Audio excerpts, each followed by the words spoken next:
Halo teman-teman di internet, kembali di konten Himafi. Jadi konten kali ini akan ngebahas tentang pelecehan seksual. Semoga di video kali ini benar-benar bisa mengedukasi teman-teman semua yang menonton sampai akhir ya. Nah, jadi konten kali ini kita mengambil dari survei yang dilakukan oleh koalisi yang terdiri dari Holabek Jakarta, Perempuan, Lentera Sintas Indonesia, Perkumpulan Lintas Feminis Jakarta atau JFDG, dan Change.org Indonesia. Langsung ke video. Korban-korban pelecehan seksual di ruang publik seringkali dianggap pemicu terjadinya aksi pelecehan tersebut karena mereka menggunakan baju terbuka. Namun, pengakuan korban yang dikuatkan hasil survei terbaru mematahkan anggapan itu. Jadi, apakah pelecehan seksual disebabkan karena pakaian? Jawabannya tentu tidak, karena pelaku tidak memandang bagaimana korban itu berpakaian seperti berpakaian longgar, berpakaian panjang, berpakaian tertutup, atau berpakaian terbuka. Dan dalam survei ini tidak disebutkan korban pelecehan yang pakai rok mini atau blus tak berlengan. Apakah betul keluar malam lebih berbahaya? Kenyataannya tidak. Hasil survei yang juga menunjukkan waktu korban mengalami pelecehan mayoritas terjadi pada siang hari, yaitu sebanyak 35%, dan sore hari sebanyak 25%. Selama ini, korban pelecehan seksual banyak disalahkan karena dianggap mengundang aksi pelecehan dengan memakai baju seksi atau jalan sendiri di malam hari.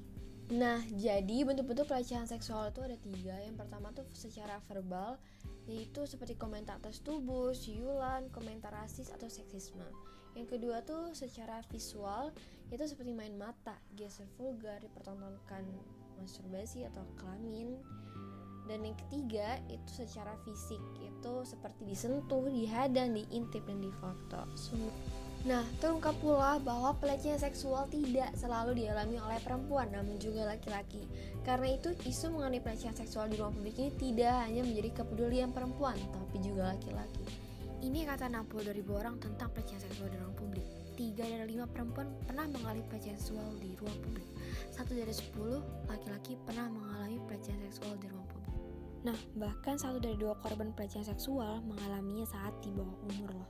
Ingat ya teman-teman, pelecehan seksual tuh bukan suatu hal yang bisa dibercandain, karena itu bergantung pada mental seseorang tersebut.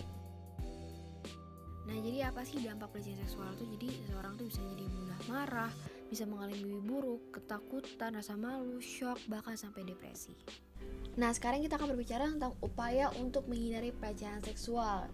Jadi kiat-kiat itu seperti menghindari tempat sepi, tetap waspada terhadap lingkungan sekitar, mempersenjatai diri untuk mempertahankan diri, bisa juga untuk belajar bela diri, dan menghindari bepergian dengan orang yang tidak kenal.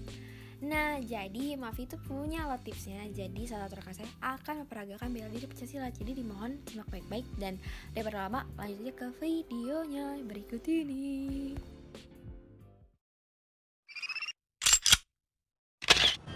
Assalamualaikum warahmatullahi wabarakatuh. Salam sejahtera untuk kita semua dan salam olahraga.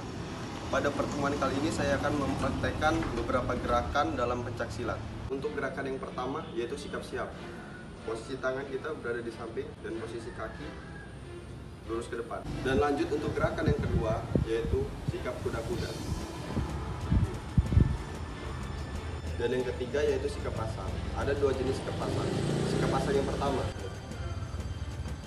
dan sikap pasang yang kedua seperti ini.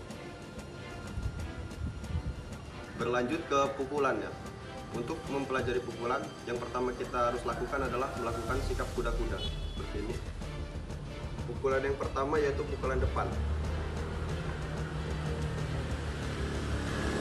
Dan gerakan yang selanjutnya yaitu sikutan.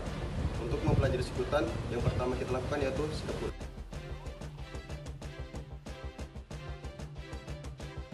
Tangkisan atas. Seperti tadi, yang harus kita lakukan yaitu melakukan sikap kuda.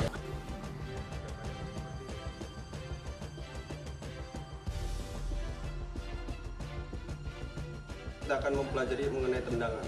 Untuk gerakan yang pertama yaitu sikap pasang. Seperti ini. Tendangan yang pertama kita lakukan adalah tendangan depan. Tendangan sabit. Yang pertama yang harus kita lakukan adalah sikap pasang. Kurang lebih gerakannya seperti ini. Dan tendangan yang terakhir yaitu tendangan T. Mengapa disebut tendangan T? Karena pada saat kita menendang membentuk huruf T. Sikap pertama yang harus kita lakukan yaitu sikap pasang, menendang.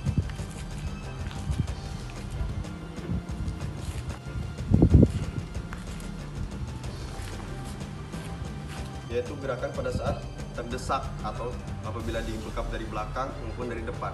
Itu apabila kita dibekap dari belakang. Langkah yang pertama, kaki kita lebarkan. Langkah kedua, kita menunduk dan menarik kaki sebelah kaki dari lawan seperti ini.